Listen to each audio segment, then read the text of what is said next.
Ramanathapuram MP Nawaz கனி மக்களவை தேர்தல் வேட்புமனுவில் வருமானத்தை மறைத்ததாக கூறி தொடரப்பட்ட வழக்கில் நவாஸ் கனிக்கு எதிராக சட்டப்படி நடவடிக்கை எடுக்கப்படும் என தெரிவிக்கப்பட்டிருக்கிறது.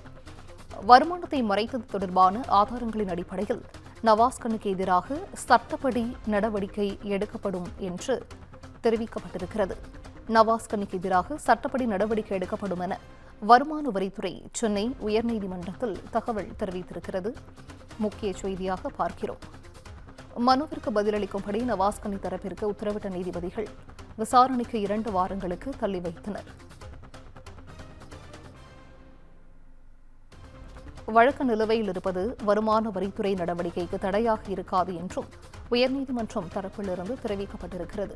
கூடுதல் விவரங்களை செய்தியாளர் சக்திவேல் வழங்கிட கேட்கலாம். சக்திவேல், வணக்கம். இது குறித்த முழு விவரங்கள்.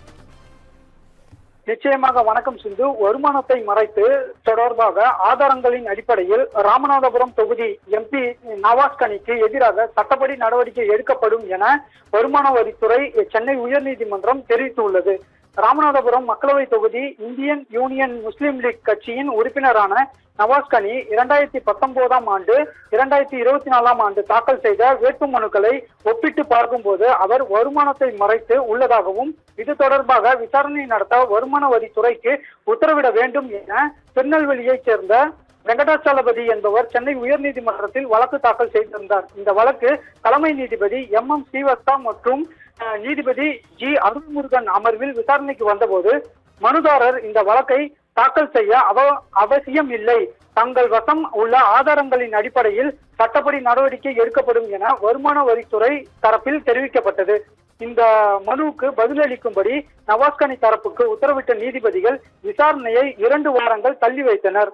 இந்த வழக்கு நிலுவையில் இருப்பது வருமான வரித்துறை நடவடிக்கைக்கு தடையாக இருக்காது எனவும் நீதிபதிகள் உத்தரவிட்டுள்ளனர்.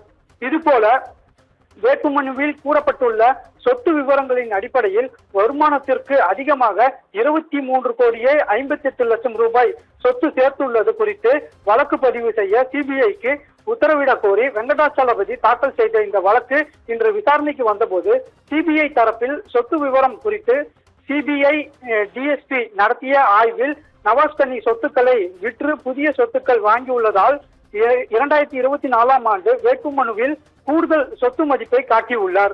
மனுதாரர் குறிப்பிடுவது போல 288% அதிகமான சொத்து மதிப்பு இல்லை, 2.85% மட்டுமே அதிகம். ஆனால் புகாரில் முகாந்தாரம் இல்லை என விளக்கம் அளிக்கப்பட்டது. இதையடுத்து இந்த வழக்கை தலைமை நீதிபதி அமர்வு 2 வாரங்களுக்கு தள்ளி வைத்துள்ளார். சிந்து,